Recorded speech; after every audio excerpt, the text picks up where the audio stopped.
The room was full of laughter and clinking silverware, the kind of noise that's supposed to feel warm on Thanksgiving.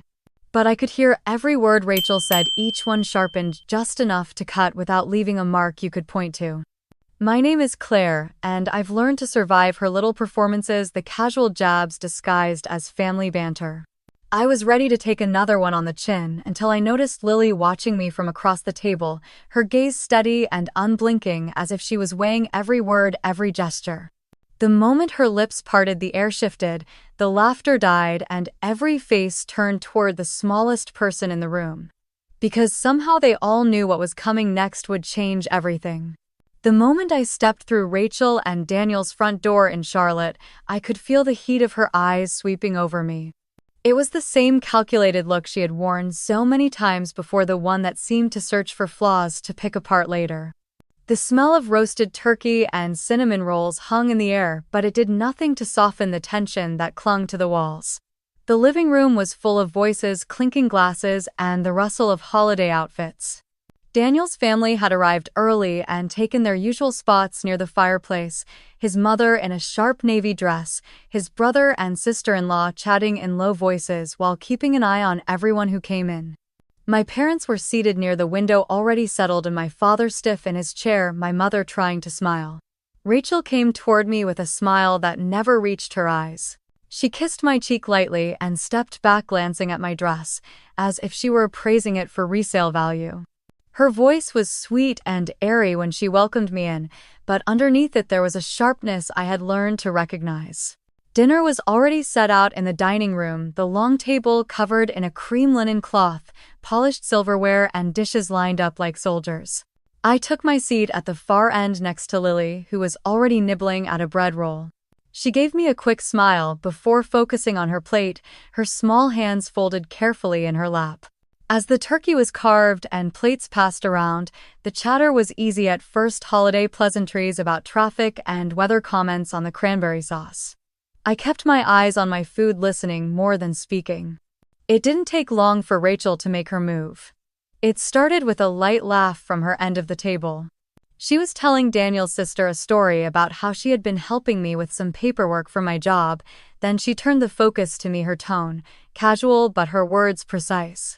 She said she worried I might be in over my head, that managing my position at the construction company must be a real challenge since I never seemed to have much luck holding on to work for long. A couple of people chuckled softly. My fork paused halfway to my mouth. I felt the familiar rush of heat in my chest, the urge to defend myself pressing hard against my ribs. I stayed still, forcing my hand to lower the fork without trembling. Daniel leaned back in his chair, smirking as he added that, at least I had family to look out for me. His eyes met mine briefly, holding them for a fraction too long before he turned back to his wine glass. The message was clear enough. Around us, conversation slowed, the subtle shift in energy settling into the table like a thin layer of frost. My father's jaw tightened. My mother looked down at her plate, choosing silence. I told myself to let it pass, to not give them the satisfaction of a reaction. I could feel Lily watching. Her gaze was steady, not the curious glance of a child, but something sharper, older. She took a breath, set down her fork, and in a voice that was calm and almost too even, she said, "Mom, you shouldn't say that." The room went still. Rachel's head turned slowly toward her daughter. "And why not, sweetheart?" Lily kept her eyes on her mother. "Because everyone here is going to know the truth soon." No one spoke. Even the sound of silverware against plates had stopped. Daniel's mother looked from Lily to Rachel, confusion etched across her face. Kevin Ross, Daniel's cousin, cleared his throat but said nothing. Rachel let out a small laugh, the kind she used when she thought someone was being silly, but I could see the quick flash in her eyes. She reached for her water glass, her hand just a little too quick, the rim of the glass clinking against her plate as she set it down. Lily picked up her roll again, as if she hadn't just shifted the entire atmosphere in the room. I felt the pulse in my neck slow, a strange mixture of dread and curiosity taking root. I didn't know what she meant exactly, but I had a feeling we were all about to find out soon enough. I reached for my napkin, smoothing it across my lap, and kept my eyes on the table. The room had changed, the easy holiday hum replaced by a quiet that felt like the pause before a storm. I kept my hands still on my lap, willing the moment to pass, but my mind had already slipped back to a time when things between Rachel and me were not like this at all. We grew up in Greenville, two sisters who shared a small bedroom with faded pink wallpaper and whispered secrets under the covers. Back then, she used to follow me everywhere, tugging on my sleeve when she was scared, looking to me to explain the world. I protected her in the way big sisters do, standing up to the girls at school who made fun of her, teaching her how to braid her hair the summer before middle school. It all shifted the year she met Daniel. He was charming in the way that makes people lean in, always dressed sharp, always with a story about some property deal that sounded too good to be true. I remember meeting him for the first time at a backyard cookout, watching the way Rachel's eyes followed him, bright and a little dazzled. At first, I thought maybe he was good for her. She seemed so certain, and I wanted to believe her. After the wedding, things changed in ways I could not quite name at first. Calls from Rachel grew less frequent. Invitations to visit became rare. When I did see her, there was a new edge to her voice, a way of speaking to me as if I were someone she had outgrown. By the time Lily was born, I was already being kept at arm's length. She would text me photos of the baby, but always find a reason I could not come by. Too busy, not a good day, Lily's napping. I told myself she was just adjusting to motherhood. The truth became harder to ignore when I noticed she no longer mentioned me to Lily at all. The first time I saw my niece after months apart, Lily looked at me with polite confusion, as if trying to place me. It cut deeper than I could explain. Around that time, our parents began talking about putting their affairs in order. They had a modest property in Greenville, a house with a small orchard out back, and some savings they wanted split evenly between us. It was meant to be simple, no drama, no reason for hurt feelings. One afternoon, Mom called me, her voice unusually careful. She said she and Dad had been thinking, and since I had supposedly already received a significant sum from them years ago, they felt it was only fair that Rachel get a larger share now. I was so stunned I almost dropped the phone. I had never received such a thing, not a check, not a gift beyond birthdays and Christmas. When I asked where that idea had come from, Mom hesitated before saying Rachel mentioned it. My pulse thudded in my ears.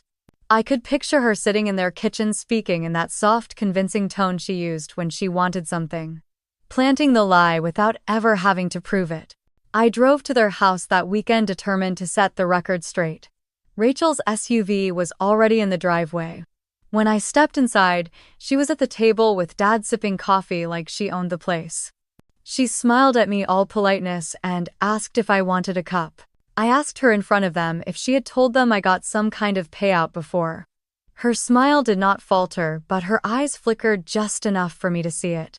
She said she had heard me mention once years ago that I got help from them for rent when I was between jobs. She must have misunderstood, she said, and thought it was a much larger amount. It was a lie so neat it almost sounded reasonable.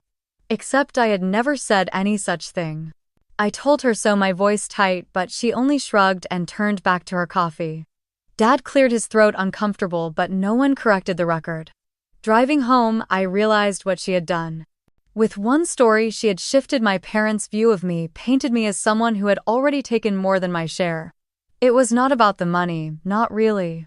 It was about her being willing to twist the truth just enough to push me out of the picture. After that, I noticed other small things. Invitations to family events sent late or not at all. Mutual friends suddenly cool toward me as if they knew something I did not. Every time I tried to bridge the gap, she found a way to close the door again. It became clear this was not about a misunderstanding. It was about Rachel building a version of events where I was less deserving, less trusted, less welcome. Sitting there at her dining table now with her guests and her husband watching, I could still feel the weight of that first betrayal. It was the beginning of a pattern that had only grown sharper over the years. And as much as I wanted to pretend her words tonight meant nothing, I knew better. I picked up my glass of water, more for something to do with my hands than out of thirst, and took a slow sip. The noise around the table began to pick up again, but that undercurrent of tension remained humming just beneath the surface. Somewhere down the table, Lily was speaking softly to Olivia Ross, her small face composed, her eyes still carrying that same steady focus from before. I told myself to keep my expression neutral to get through the rest of the evening without adding more fuel to whatever Rachel had planned. But in the pit of my stomach, the familiar ache of knowing just how far my sister would go to get what she wanted had already settled in. Daniel had always been a man who filled the space he was in not just with his height or the way he carried himself, but with an energy that demanded attention. On paper, he was a success story in Charlotte's booming real estate market, the kind of man people shook hands with at fundraisers and remembered. In reality, he was a man who could take the air out of a room with a single look. I had seen him lose his temper enough times to know the signs. The tight set of his jaw, the slight tilt of his head when someone said something he didn't like, the measured pause before his words came out sharp. Rachel always brushed it off, telling anyone who noticed that he was just under a lot of stress at work. She said it with a smile, as if repeating it often enough would make it true. One Sunday afternoon a few months back, I had dropped by their house to bring Lily a book she wanted for school. Rachel was in the kitchen, her voice low but tense, and Daniel's deeper voice cut through hers. He was standing near the counter, shoulders rigid, listing all the ways she had ruined his week. She kept nodding, smoothing her hair, murmuring that she would do better. When he noticed me, he switched to a bright, almost exaggerated welcome, as if the last 2 minutes had never happened. It was like that often. The moment there was an audience, he could flip the switch. But when it was just family, the mask would slip. I remember once at a barbecue, he criticized the way Rachel had arranged the table. His tone clipped, his words more like commands than suggestions. She laughed it off, saying she forgot he was such a perfectionist. The first time I ever stepped into it, I didn't think. It was a small gathering at their place, just a few friends and family, and Daniel made a comment about me not understanding how hard real estate work was because I had a safe little office job. I told him my work wasn't exactly easy either, that managing projects meant dealing with deadlines, budgets, and crews who didn't always cooperate. His eyes narrowed in a way that made the hair on my arms lift. He stood up slowly, walked over until he was standing much too close, and looked down at me. His voice was low, but it had that dangerous edge. He said some people should know when to keep quiet in someone else's home. It wasn't loud enough for everyone to hear, but I felt the intent in every syllable. I stepped back before I realized I had moved my heel, brushing against the leg of the chair. Rachel was there in a second, sliding herself between us with a tight smile, telling him to check on the grill. He went without another word, but not before giving me one last look over her shoulder. Later that evening, I was helping clear the table when I felt a presence behind me. I turned to see Lily in the doorway holding a stack of napkins. She wasn't looking at the dishes or at me, but at the patio where her father stood, beer in hand, talking to one of his friends. Her face was unreadable, her small brow furrowed just enough to show she had noticed something. "You all right, kiddo?" I asked, trying to keep my voice light. She nodded, setting the napkins down. Her eyes flicked back toward Daniel, then to me. She didn't ask questions, but she didn't need to. I could tell she was storing it away somewhere, the way children do when they don't understand everything but know enough to remember. Another time a similar moment unfolded. Rachel had spilled a bit of wine on the new rug in the living room during a dinner party. Daniel's jaw tightened, his voice dropping low as he told her she should be more careful with things that cost real money. She tried to laugh, dabbing at the stain, but the laugh didn't reach her eyes. When she walked into the kitchen, I followed, offering to help. She brushed me off, saying it wasn't a big deal, that I didn't know how particular he could be about the house. It was never a big deal until it was, and I knew the line could be crossed in an instant. I had seen it in the way he leaned over Rachel, in the way she shrank just slightly when his voice sharpened. That night, as I drove home, I thought about how Daniel's control over Rachel wasn't always in the obvious moments. It was in the small things, the constant corrections, the disapproving glances, the way she anticipated his reactions before he spoke. It was in how she had learned to manage him so no one else had to see. And it was in the way Lily watched, her eyes missing nothing. Rachel's dining room faded to a soft blur around the edges as conversation started up again, but my focus kept drifting to the quiet child at the far side of the table. After dessert, I offered to help with dishes and slipped into the kitchen. Lily patted in a minute later, small steps, careful hands folded, as if she understood that sound carried further in a tense house.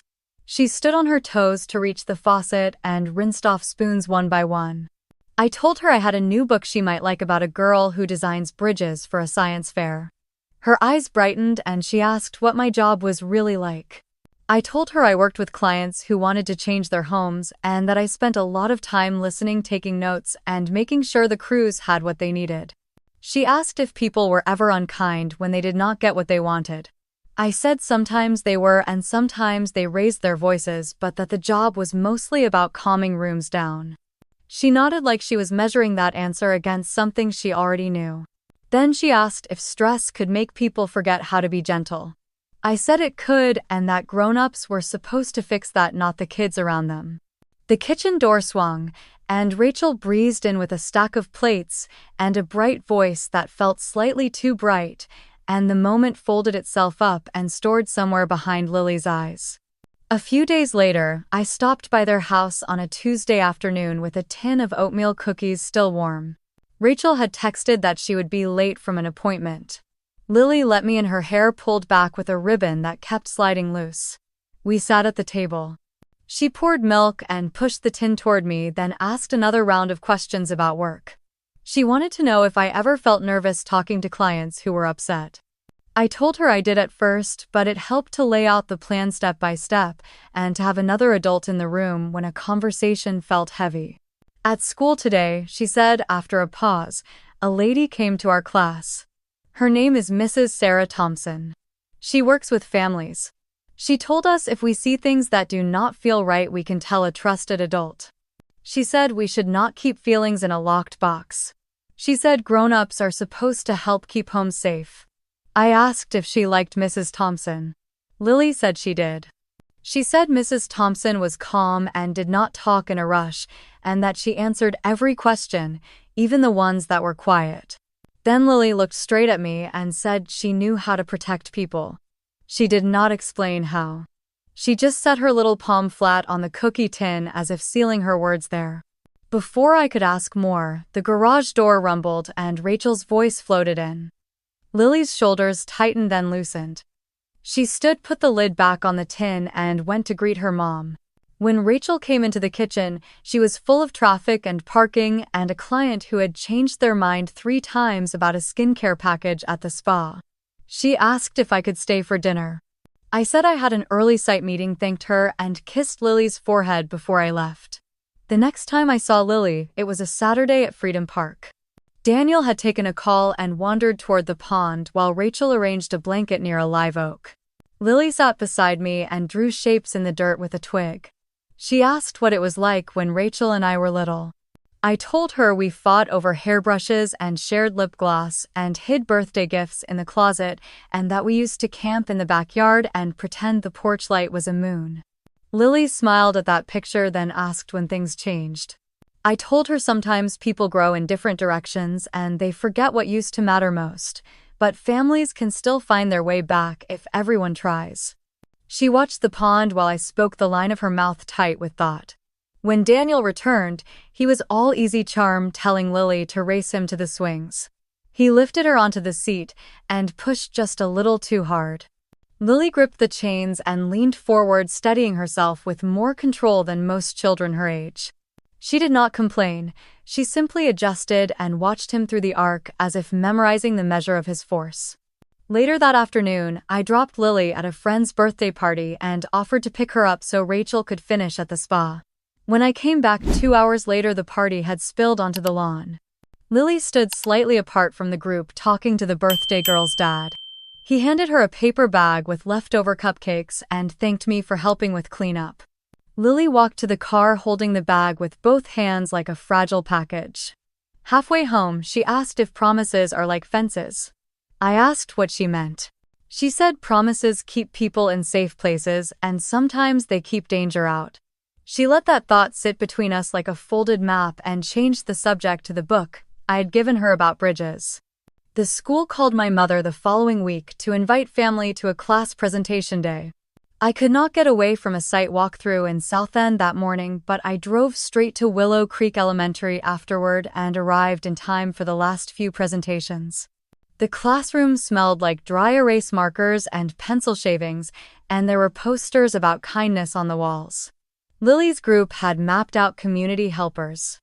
Her index card said families, teachers, neighbors, and one more word added in smaller handwriting at the bottom that said truth. During questions, one boy asked who you tell if the helper is the one who needs help. Lily said you tell another helper, and you keep telling until someone listens. Her voice was even and steady. Mrs. Thompson stood near the back and gave a small nod. After the bell, Lily walked out with her backpack slung over one shoulder. I asked if she wanted to grab hot chocolate before Rachel picked her up. We sat at a corner table of a coffee shop that smelled like cinnamon and steam.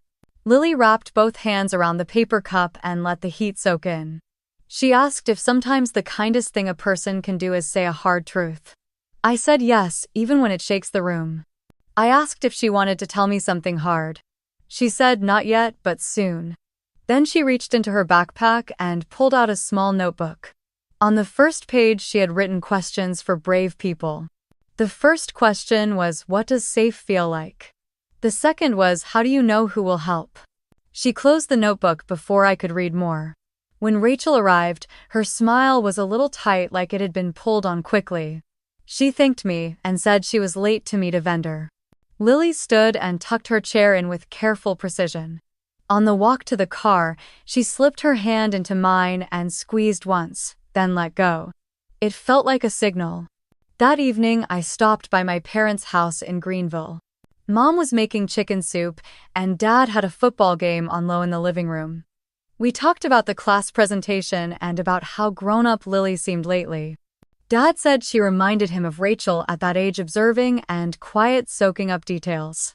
I did not say what I was thinking, that Lily had the same bright mind but a different gaze, one that searched not for attention but for patterns. Sunday dinner at Rachel and Daniel's came around again. I brought a salad and a pie. The house looked perfect, glossy floors, scented candles, a new framed print on the wall.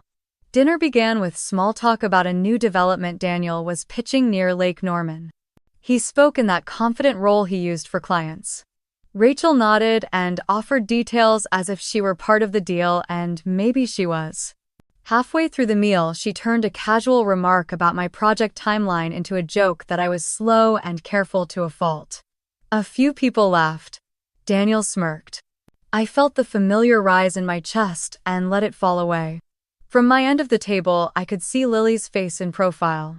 She was listening without moving. When Rachel reached for the salt, Lily shifted her plate a fraction of an inch to make room, her eyes never leaving her mother. When Daniel made a sharp comment about the way Rachel had plated the vegetables, Lily's gaze flicked to his hands and back to his face in a quick assessment that seemed beyond her years. She did not flinch. She simply recorded the shape of the moment in her stillness. After dinner, I helped clear dishes again. Lily carried the gravy boat with both hands, feet placed carefully like a dancer. In the kitchen, she set the dish down and looked up at me.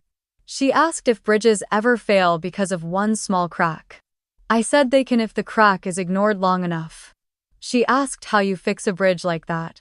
I said you examine it closely, you tell the right people, and you repair it piece by piece before anyone gets hurt.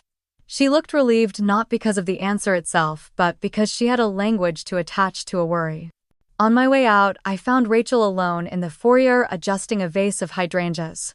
She glanced at the door and asked if I could try to be more positive in front of Daniel's family, that it made things easier. I told her I had not said anything unkind. She shrugged and said, "Sometimes silence speaks the loudest." Her perfume was sharp and floral. I stepped back to breathe easier. Outside, the air was cool and carried the scent of fallen leaves. I stood on the porch for a minute and listened to the soft murmur of voices inside. Through the window, I could see Lily in the living room picking up napkins from the coffee table one by one and stacking them into a neat square. She paused, looked toward the hallway where Daniel and Rachel had disappeared, then turned her head slightly as if training her ears to catch small sounds from far away. Driving home, I thought of Mrs. Thompson's words as Lily had repeated them. Trusted adult, tell what does not feel right, keep telling. I did not know exactly what Lily planned or whether she planned anything at all, but I knew this much. She was paying closer attention than any of us. She was looking for the crack in the bridge, and she was not going to pretend it was not there. The next morning before my first meeting, I opened my email and found a message from the school about a family resource night the following week. The subject line mentioned safety support and community. I clicked add to calendar and stared at the entry a long time. Then I closed my laptop and sat for a moment in the quiet, letting the weight and possibility of those 3 words settle into place. It started with a phone call from my mother just after lunch, her voice carrying that careful tone she used when she was about to say something unpleasant but wanted to dress it in concern. She asked if everything was all right at my job in the design firm. I told her it was that I had just finished a kitchen remodel downtown and was starting a project in Myers Park. She hesitated, then said she had heard from Aunt Marlene that someone mentioned I had been warned by my boss for missing deadlines. I felt my stomach tighten. I knew immediately where that rumor had come from.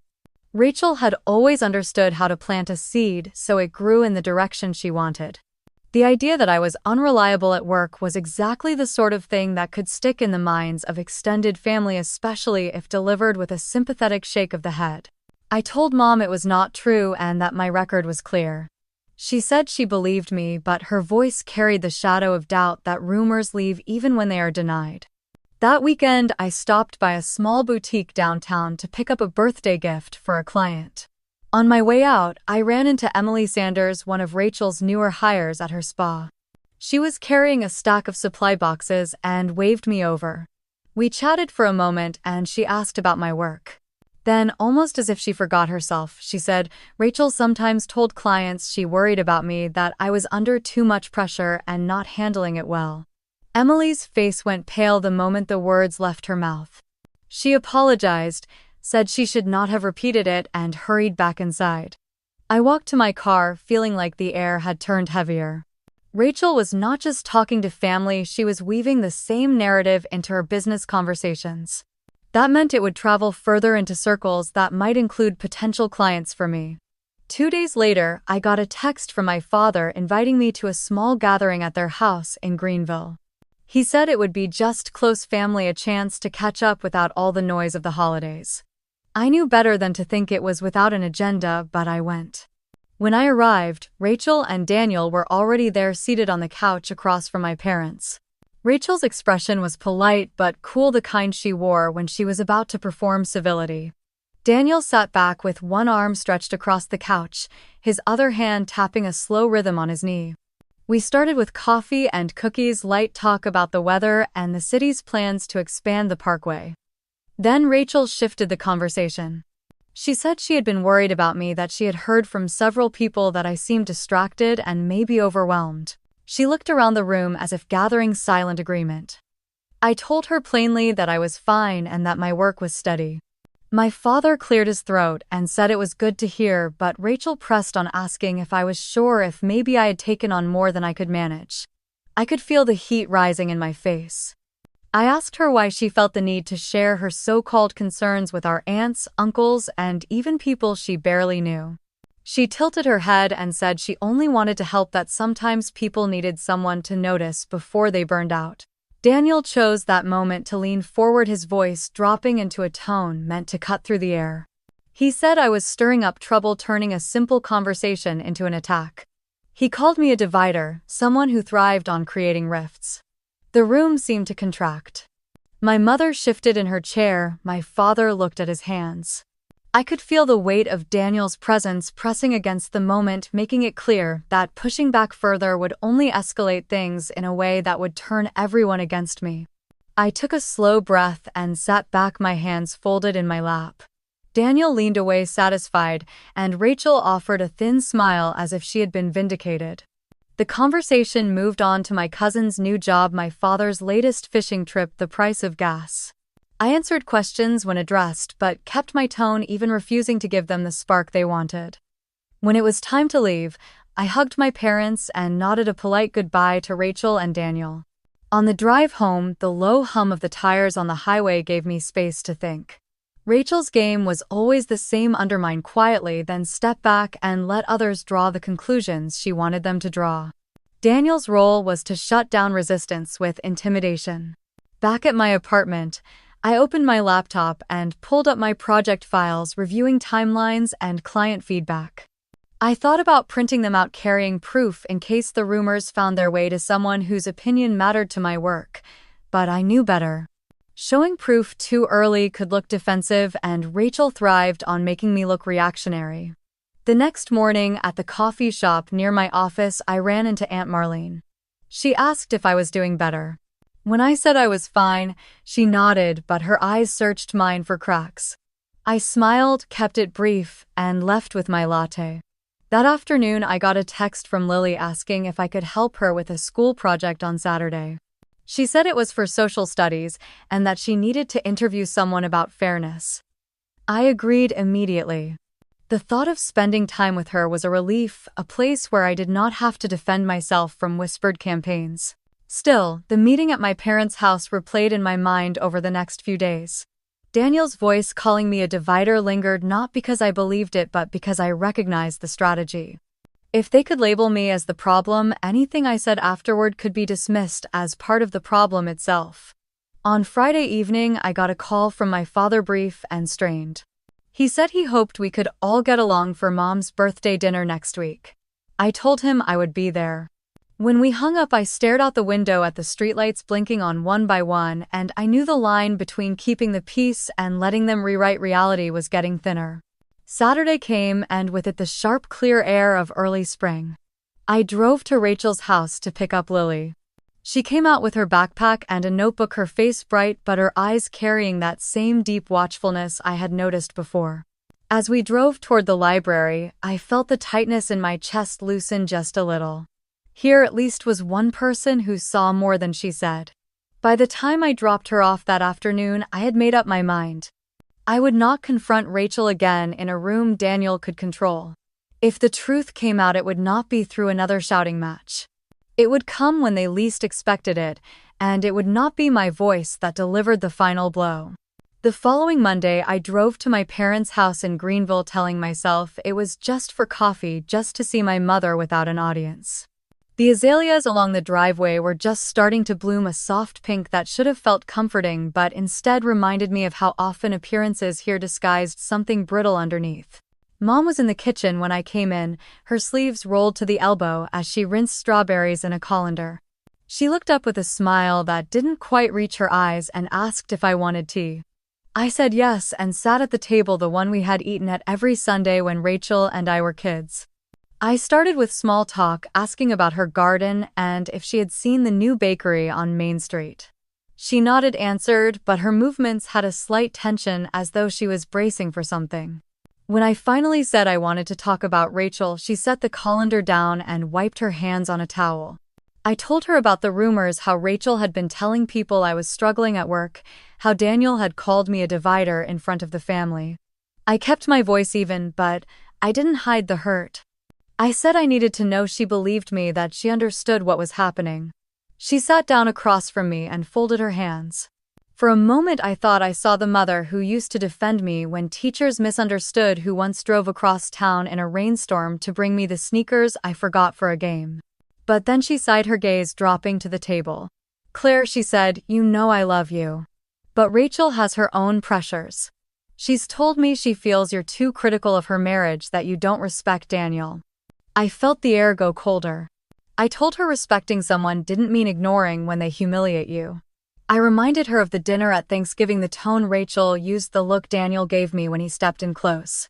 She looked at me then, and I could see the conflict in her eyes. She reached out as if to take my hand, then pulled back. "Rachel made it clear," she said quietly, "that if I take sides, she won't bring Lily around anymore. She said Lily doesn't need to hear family disagreements." I leaned back in my chair, the truth settling over me. My mother was afraid of losing access to her granddaughter, and Rachel knew it. I asked her if she thought it was right to let Rachel use Lily as leverage. She didn't answer, only reached for the tea kettle and poured hot water into my cup. We sat in silence for a while, the only sound the faint ticking of the clock above the sink. I realized then that she wasn't going to give me what I came for. The loyalty I wanted from her was tangled up in fear, and Rachel had made sure of it. I stood and said I should get back to Charlotte before traffic thickened. She walked me to the door, gave me a quick hug, and told me to be careful driving. Her voice was warm, but her eyes still carried that guarded distance. As I stepped onto the porch, I caught a glimpse of her watching me through the glass, her face unreadable. I didn't know then that after I pulled away, she would pick up the phone and call my Uncle Thomas. But I did know something had shifted between us, that a part of me had stopped expecting her to step in. The drive back felt longer than usual. I kept replaying the conversation, wondering if there was something I could have said differently, something that might have cracked through the hesitation in her voice. But the truth was, Rachel's hold on her had been built over years. It wasn't going to break with one conversation. When I reached my apartment, the late afternoon sun was slanting through the blinds, casting long stripes across the floor. I made tea I didn't really want and sat on the couch trying to quiet the restless hum in my chest. Somewhere between sips, I remembered Lily's careful questions, the way she watched and listened. That thought was both a comfort and a worry. Later that night, I called Dad to check in. He answered on the second ring, his voice low, like he didn't want anyone to overhear. We talked about the weather, his plans to fix the shed, but not about Rachel. I could feel the same caution in him, the same unwillingness to say something that might get back to her. After we hung up, I walked to the window and looked out over the quiet street. A couple was walking their dog, the sound of its tags jingling faintly in the air. Everything looked ordinary, but the undercurrent in my family was anything but. I thought about calling a friend, unloading the whole story, but stopped. For now, I would keep my own counsel. There was a time to speak and a time to watch, and right now watching felt like the safer choice. The next morning, as I was leaving for work, I noticed a missed call from Mom. No message. I set the phone down, deciding I would call back later. What I didn't know was that the call had come minutes after she spoke to Thomas, her voice tight as she told him she was worried about both me and Lily, that Rachel and Daniel's house didn't feel safe anymore. For now, all I had was the image of her standing in the kitchen, hands folded, words held back, and the uneasy sense that something was moving beneath the surface, just out of my sight. It was 3 days later, a gray Thursday afternoon, when Lily asked if I could pick her up from school instead of Rachel. She said her mom had a hair appointment that ran late and Dad was out showing a house to a client. I agreed without thinking too much of it, but when she climbed into the passenger seat, her backpack wedged against her chest like she was guarding something, I felt a flicker of curiosity. She didn't say much until we pulled into the parking lot of a small coffee shop halfway between her school and my apartment. She asked if we could go in, and once we had drinks, she slid into a booth near the back. I asked her how her day was, expecting the usual answers about math tests or lunchroom drama. Instead, she leaned forward and said she had something to tell me, but I couldn't repeat it to anyone. I told her she could trust me, and she took a deep breath. "I've been recording some things at home," she said quietly. "Videos." I blinked, unsure how to respond. She explained that she had started using an old phone she kept in her room to record when her parents argued, especially when Daniel's voice got loud.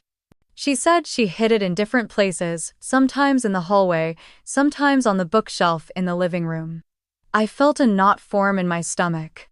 I asked her why she was doing this, and she shrugged in that small, deliberate way kids use when they know the truth might upset you. "I want proof," she said. "Proof that Mom's not lying when she says Dad gets scary. Proof that he's mean to you too." I told her it wasn't safe, that if Daniel found out he might take her phone or worse. She met my gaze, her eyes steady. "I've already saved them in different places," she said. "On the cloud, on a flash drive I hid at school, and on Grandma's old computer when we visited last weekend." She reached into her backpack and pulled out the phone. I hesitated, then took it. The screen was smudged from her fingers, and she tapped on a folder labeled Home. The first clip she opened was only 30 seconds long, but it felt much longer. Daniel's voice filled the tiny speaker, sharp and loud, telling Rachel she was useless, that she couldn't keep a house clean if her life depended on it. I could hear Rachel try to answer, her tones strained before the sound of glass shattering cut through. Lily's eyes were on me as I watched. "That's when he threw a coffee mug at the wall," she said. It didn't hit her, but it scared her so bad she stopped talking. I looked down at the phone, my pulse heavy in my ears. This wasn't just shouting, this was the kind of escalation that could end in something worse. I handed the phone back, my hands tighter than they needed to be. She told me there were more, some from nights I hadn't been there. One where Daniel slammed the door so hard a picture frame fell, another where he told Rachel she'd regret making him look bad in front of me. I wanted to tell her to delete them all, to pretend none of it existed. But I also knew what those clips could mean if things got worse. We sat there for a long moment, the hum of the coffee shop around us feeling almost surreal compared to what I'd just seen. She asked if I was mad at her for doing it, and I said no, but that she had to be careful, more careful than she'd ever been. She nodded like she had already planned for that. When I dropped her off later, she gave me a quick hug before getting out. As she walked up the driveway, Daniel's car turned onto the street. My grip tightened on the steering wheel as I watched him pull into the garage. He didn't see me, or if he did, he didn't acknowledge it. Driving away, I kept replaying the sound of that mug hitting the wall. It was the kind of sound that stayed with you, the kind that made you check over your shoulder without realizing it. Lily wasn't just seeing too much. She was documenting it piece by piece, and in doing so she had stepped into a dangerous role. Back at my apartment, I sat on the couch and tried to focus on my laptop, but my mind kept drifting back to her small hands holding that phone, her calm voice as she explained her backup plans. She was 9 years old, and already she understood that truth didn't always speak for itself. Sometimes you had to catch it in the act. I thought about calling Mom to tell her, but stopped. If she knew, she might panic and say something to Rachel, and then the whole thing would unravel. For now, the safest place for this knowledge was between Lily and me. That night, as I lay in bed, I realized something had shifted. The sense of movement beneath the surface that I'd felt for days was no longer vague. It had a shape now, a dangerous, fragile shape built out of digital files and the will of a child who refused to look away. And whether I liked it or not, I was part of it. 2 days later, Thomas showed up at my door in Greenville without warning, a travel mug in one hand and the other tucked into the pocket of his jacket. He looked like he had driven straight from work, his tie loosened, his expression set in that calm, deliberate way he got when something was already decided in his mind. I let him in, and before I could even offer coffee, he said he wanted me to tell him everything. We sat at my kitchen table while the late winter light shifted across the floor. I started from Thanksgiving and worked forward, telling him about Rachel's digs at me, Daniel's temper, the inheritance lies, and finally Lily's recordings.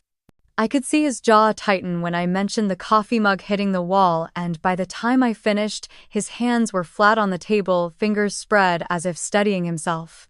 He asked to see the videos. I hesitated, but when I handed over my phone, I knew it wasn't just curiosity. He watched them without speaking, rewinding one clip to catch a detail in Daniel's tone.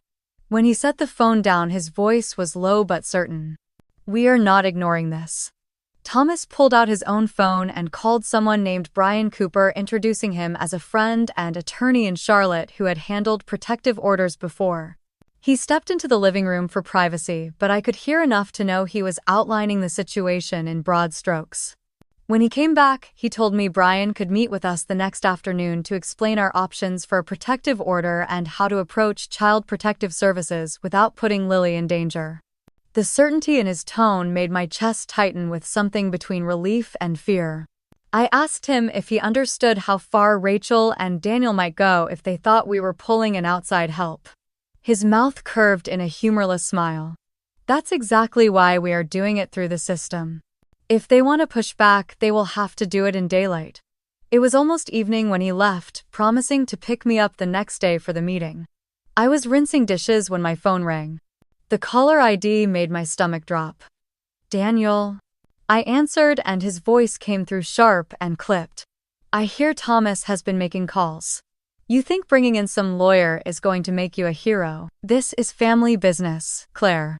You drag outsiders into it, you're going to regret it." I told him I didn't know what he was talking about, but my voice was too rehearsed. He laughed, a short, cold sound. "Don't test me. Stay out of my house and stay away from my kid." Then the line went dead. I stood there with the phone still in my hand, the hum of the refrigerator suddenly loud in the silence.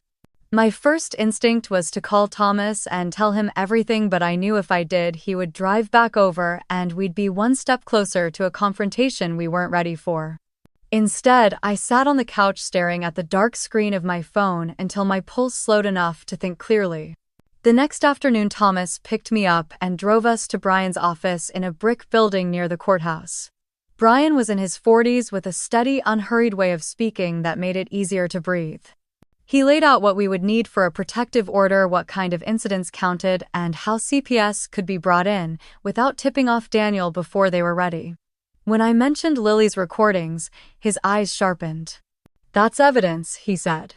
"And if she handed it to the right person, it would be very hard to ignore." We talked for over an hour planning next steps. The legal language felt cold compared to the heat of what was happening, but it was the kind of cold that carried weight. By the time we left, I knew we were walking into something bigger than I had let myself imagine, but I also knew it was the only path forward that didn't end with someone getting hurt in the shadows. In the parking lot, Thomas put a hand on my shoulder. "We do this smart, we do it right, and we don't stop until she's safe." I nodded, my throat tight. The wind cut across the lot sharp with the scent of rain, and for the first time in weeks, I felt the smallest shift of balance in my favor. Thomas called the next morning, his tone leaving no room for delay. He wanted to see Lily somewhere away from the house, somewhere they could talk without Daniel or Rachel overhearing. We agreed to meet at the small community park near my place in Greenville, the one with the faded blue slides and the wooden benches tucked under the maple trees. The air was cold enough to turn breath into clouds, and the ground was still soft from last night's rain. I spotted Lily before she saw me, her sneakers kicking up bits of damp mulch as she ran from the swings.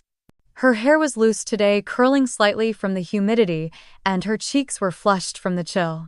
She launched herself into my arms with the kind of hug that made my ribs ache, then looked up at Thomas with a shy but certain smile. He crouched to her level right there on the path, his coat brushing the ground. He told her he had seen some of the videos she had shared with me and wanted to make sure she understood what it meant to keep going. His voice was gentle but firm, the way you speak to someone who is both a child and somehow older than her years. He explained that gathering proof could be dangerous if people found out, but it could also be the thing that made adults finally listen. Lily glanced at me, then back to Thomas. Her voice wavered for only a second before it steadied. She said she didn't want her mom to keep thinking it was okay to let people hurt family, that she wanted me safe and she wanted her mom safe too. She added almost in a whisper that she knew something that could make people believe her without question. We moved to a bench away from the playground where the sound of kids laughing couldn't quite reach us. Lily took her phone from her jacket pocket, holding it like it was something fragile and dangerous at the same time. She told us about the video she hadn't shown anyone yet. It had happened right before Thanksgiving. Rachel had been in the kitchen making coffee, talking about me in that high mocking tone she used when she thought no one important was listening. Daniel was leaning against the counter, scrolling on his phone. Lily said she was in the hallway pretending to play a game on her tablet, but her camera was recording. When Rachel made another cutting remark about how I couldn't keep a job, Daniel looked up sharply. He muttered something she couldn't catch, and Rachel shot back with something sharper. Without warning, his hand came across her face. The sound, Lily said, was like dropping a book on a tile floor, loud, abrupt, final. Rachel staggered, caught herself on the counter, and didn't say another word. Lily's hands trembled as she opened the video. From her hidden spot, the shot caught the reflection in the microwave door. It was enough. We could see the movement, hear the impact, and watch Rachel flinch. The air in my lungs felt heavy. I had imagined Daniel's temper plenty of times, but watching it connect like that made my stomach turn. She told us she had already backed the video up in 3 different places, one on her tablet, one on a flash drive hidden in her backpack, and one in a cloud account with a password no one else knew. Her eyes met mine then, and there was no trace of hesitation. Thomas told her she was brave, but reminded her that this wasn't just about collecting evidence anymore.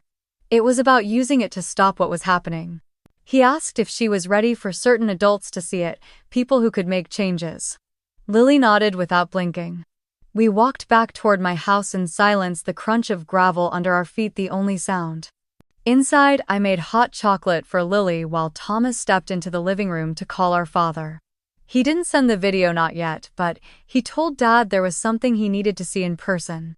I could hear the heaviness in Dad's voice even from across the room. The pause after Thomas said it involved Rachel and Daniel. That evening Dad came by. We sat in my kitchen, the three of us, and Thomas finally showed him the clip. Dad didn't speak for a long moment after it ended. His hands stayed on the table, fingers pressed flat, and when he finally looked at us, his eyes were darker than I'd ever seen. He said he would make some calls in the morning. Lily didn't wait. That night she sent the video to the CPS contact her school counselor had given her, attaching a short note that simply read, "This is real." She pressed send, set the phone down, and went back to sipping her drink as if she hadn't just dropped a stone into the still water of our family. I walked her out to Thomas's car a little later. The street was quiet, just the distant hum of a car somewhere down the block. She climbed into the back seat, buckled up, and gave me a small wave through the glass. As they drove away, the cold air bit at my skin, and for the first time in a long while I felt that something solid was finally in our corner, ready to shift the weight that had been pressing down for years. Thanksgiving morning broke cold and gray, the kind of weather that made the air taste metallic. I drove to Rachel and Daniel's house in Charlotte with a pie balanced on the passenger seat, the radio low, and my mind already rehearsing ways to sidestep her barbs. The driveway was packed, cars angled up along the curb, the front door propped open to the sound of voices and the smell of roasting turkey. Inside, the dining room table had been extended with the extra leaf, a white tablecloth falling in neat lines to the floor. Rachel was in the kitchen, sleeves rolled up over a cream sweater, arranging sweet potatoes in a dish with the kind of precision she saved for company. She greeted me with a smile that didn't reach her eyes, her gaze flicking over my outfit like she was measuring me against some invisible chart. By the time we all sat down, the air was already tight. Conversation flowed easily enough at first, mostly about football scores and the weather, but it took Rachel less than 10 minutes to find her opening. She leaned back in her chair, fork hovering above her plate, and told Daniel's mother how some people just never manage to find the right career fit. Daniel chuckled, glancing in my direction, and added something about how not everyone was cut out for high-pressure work. I kept my eyes on my plate, cutting small bites of turkey, letting the words pass over me. But each time I thought the topic might shift, Rachel steered it back, sliding in little comments about stability, responsibility, and how grateful she was to be surrounded by people who pulled their own weight. Daniel backed her every time, his voice low but carrying, while his father nodded along as though it was all common sense. Across the table, Lily was quiet, pushing peas around her plate. She glanced at me once, her expression unreadable, then went back to her food. The hum of forks and quiet laughter from the far end of the table felt like background noise to the sharper rhythm of Rachel's remarks. At one point, she leaned forward, elbows on the table, and asked me directly if my situation at work had cleared up. The room went still for a beat, all eyes turning to me, waiting. I simply said my work was fine and left it at that. Rachel's lips curved into a smile that was almost satisfied, as if my brevity confirmed something for her. The tension stretched thin as we moved through the meal. Daniel's uncle tried to lighten it with a story about his fishing trip, but Rachel cut in with another pointed remark about how some people could learn from the discipline of early mornings and hard work. I caught Thomas's eyes from across the table. He didn't say anything, but the set of his jaw told me he was counting the minutes until this was over. It happened after dessert plates had been set down, when the conversation had settled into that sluggish post-meal lull. Lily pushed her chair back, the legs scraping softly against the wood floor. She stood, her hands resting lightly on the table's edge, her gaze moving from one adult to the next. Her voice was steady when she said she had something to share. Every head turned toward her. She told them she had been recording things at home, that she had proof of how her parents spoke to each other and to me. She said she had already sent the videos to her grandfather and to people whose job it was to keep kids safe. Then she added without a pause that they were on their way here. For a moment, the room was suspended in silence. Daniel's fork slipped from his hand and hit the plate with a dull clang. Rachel's face drained of color, her mouth opening and closing like she couldn't decide whether to deny or demand. Daniel's mother leaned back in her chair, blinking as if she hadn't understood.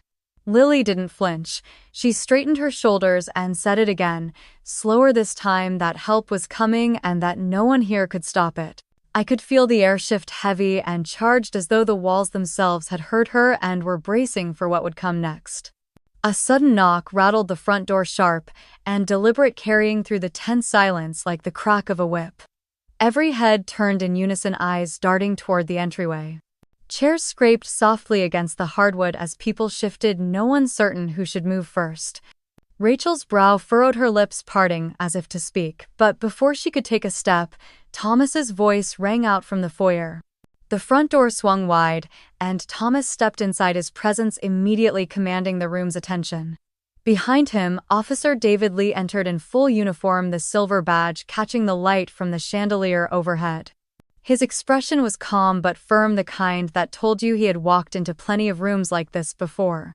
Brian Cooper followed, his navy suit perfectly pressed, leather briefcase in hand, his eyes sweeping over the scene like he was cataloging every face. Rachel froze halfway out of her chair, confusion giving way to recognition. Her gaze flicked from Thomas to David and then to Brian, and her color drained just enough for me to notice. Daniel, seated at the head of the table, leaned back slightly, arms folding across his chest in a defensive, territorial posture. David took 2 measured steps forward, a folded set of papers in his hand. He glanced around the table before speaking in a voice steady enough to cut through every whispered breath. He announced that a temporary protective order had been granted for both Lily and me, effective immediately. The terms were unambiguous. Daniel was to vacate the premises at once and have no direct or indirect contact until the scheduled hearing. The words landed like stones on glass. A ripple of shock passed around the table. Rachel's jaw dropped, her eyes darting toward Daniel in disbelief. He sat motionless for a beat too long, as though trying to process what he had just heard. Then, without warning, his chair screeched backward, legs scraping hard against the floor as he shot to his feet. "This is ridiculous," he barked, his voice booming against the walls. "This is a family matter. You have no right to." He didn't get to finish. Kevin Ross, who had been quietly seated 2 places down, rose with a controlled swiftness and stepped between Daniel and the officer. Kevin's hand came up, palm open, in a silent order to stand down. His voice, when it came, was low but cut with steel. "You're making this worse. Stop now." Daniel's breathing was heavy, the muscles in his jaw tightening with the effort to hold back. His eyes shifted toward Kevin, then back to David, then to Rachel, as though searching for a lifeline. But Rachel looked too stunned to give him one. Brian Cooper moved toward the buffet table and placed his briefcase down with precision. He opened it, withdrew a file, and began explaining the process in clipped, unshakable terms. Any violation of the order, he said, would result in immediate arrest. His tone left no space for argument. Rachel found her voice then, though it trembled at the edges. "This is a mistake. You're letting her," she gestured sharply toward me, "twist everything. She's been poisoning this family for months." Before she could gather more momentum, a quiet clink interrupted her. Olivia Ross, seated near the far end of the table, had set her wineglass down. She leaned forward slightly, her gaze steady and cool. "I've heard enough in this house over the years to know Claire's not making this up," Olivia said. Her voice was even, but the weight behind it was unmistakable. "I've seen things. I've heard them. And Lily's braver than all of us for speaking up." The room seemed to contract around her words. Rachel's head turned slowly toward her mother-in-law, shock etched into every line of her face. Kevin didn't move, his stance between Daniel and the officer as firm as before. Daniel's shoulders dropped a fraction, the fight in him dimming under the combined pressure. David stepped closer to Daniel, extending the protective order for him to acknowledge. The paper trembled slightly in Daniel's hand as he signed. The scratch of the pen was loud in the silence. "You have 10 minutes to collect what you need," David said. "After that, you need to be outside." Daniel muttered something under his breath that I couldn't catch, his voice thick with resentment. He left the dining room without looking at me, Rachel trailing after him like she was tethered to his anger. I could hear them in the hall, their voices low but sharp, fragments of sentences carried back to the table by the stillness of the house. Thomas moved to stand just behind Lily's chair, one hand resting lightly on the back of it. His eyes followed every movement in the hallway, his posture calm but alert. I stayed seated, my palms pressed flat against the cool surface of the table, feeling the strange quiet of a storm that had finally broken. When Daniel returned, his coat was slung over one arm, a duffel bag in the other. He didn't speak to anyone. David followed him to the door, holding it open while Daniel stepped out into the cold night. Rachel lingered in the doorway, her expression caught between fury and disbelief before finally closing it behind her husband. Olivia picked up her glass again, took a measured sip, and set it down with care. "Well," she said softly, "I suppose we can finish dinner now." No one moved right away. The balance of the evening had shifted so suddenly it felt as if the house itself was adjusting to the new weight. I stayed very still, the image of Lily sitting so upright beside me fixed in my mind. For the first time in years, the truth had not been pushed aside. It was standing in the middle of the room, visible to everyone, and no one could pretend it wasn't there. In the days that followed, the house felt different, quieter in a way that wasn't just about sound. Rachel avoided my calls and Daniel stayed gone, his presence reduced to a few lingering items in the garage that Officer Lee later oversaw him collecting. Within a week, the temporary order had turned into something far more serious. The investigation moved quickly once the videos were in the hands of CPS and the prosecutor's office. Daniel was arrested on charges of domestic violence, intimidation, and child endangerment. Watching him led away in handcuffs during his arraignment brought no joy, only a deep, steady sense of relief that someone else would finally hold him accountable. Rachel's face in the courtroom was pale and tight, her eyes darting toward me only once. She did not speak to Lily, though. I saw the way her hands trembled when the judge announced she would lose temporary custody for at least a year and be required to attend counseling sessions focused on abuse dynamics. Lily was placed with me under the supervision of Thomas and Mom, and for the first time the child who had been carrying so much looked like she could breathe again. Life in Greenville took on a new rhythm. Thomas's house had space enough for all of us, and Margaret slipped easily into the role of morning coffee companion and quiet encourager. I returned to work, though I eased in slowly, taking afternoons to pick Lily up from school and be present in ways she had not experienced in years. Her grades began to climb, and she started drawing again, her sketchpad filling with scenes that were lighter, freer. The ripples reached Rachel quickly. Word spread in her neighborhood and among her spa's clientele. Appointments were canceled and regulars stopped showing up. Without Daniel's income and with her own business faltering, she sold the second car and downsized to a small apartment on the outskirts of town. Her in-laws, led by Olivia's quiet influence, stopped inviting her to family gatherings. Kevin made it clear that until she took responsibility for her role, the door would remain closed. Our parents, shaken by how far things had gone, called a family meeting in Greenville one Sunday. They looked older, the weight of decisions long deferred now pressing visibly on their shoulders. Dad admitted they had let Rachel's influence steer too many choices, including financial ones. The inheritance plan, once skewed to her advantage, was redrawn with equal shares for me and Thomas. It was less about the money and more about the signal it sent. Her control was broken. Rachel did not attend that meeting. Later I heard she had tried to argue with Dad on the phone, her voice sharp enough to carry through the receiver. He ended the call without raising his voice, just repeating that things had changed and would stay that way. Months passed and the edges of our lives softened. Winter gave way to spring and Lily ran track for her middle school, her hair streaming behind her in the afternoon sun. Daniel's sentencing came that April, 18 months in county jail and 3 years of probation with a mandatory completion of anger management and substance counseling. I sat in the back of the courtroom watching the man who had once loomed so large shrink into the reality of his choices. Rachel's court-mandated therapy continued. Lily met her mother occasionally in supervised settings, the visits structured and short. Each time Lily came back quiet, reflective, but not shaken. She told me once that she hoped her mom would change, but she was not holding her breath. I told her it was okay to hope and okay to protect herself at the same time. On a warm evening in June, we had dinner outside at Thomas's, the table set under strings of white lights. Margaret brought out lemon pie, and Lily told a story about her science teacher that made us all laugh. I sat back in my chair, the sound of her laughter wrapping around me, and realized that somewhere along the way, the constant tension in my shoulders had eased. The battles had been public and raw, the fallout messy and painful, but they had also cleared a path. I had not just defended myself, I had helped carve out safety for someone who needed it more. That truth settled deep, a quiet anchor in the center of my chest. If you have ever seen someone you love stand up against something that tried to crush them, you know the mix of fear and pride it stirs. And if you have been that person, you know the cost and the strength it leaves behind. Share your story or stand beside someone living theirs, because every voice matters when it comes to protecting those who cannot yet protect themselves.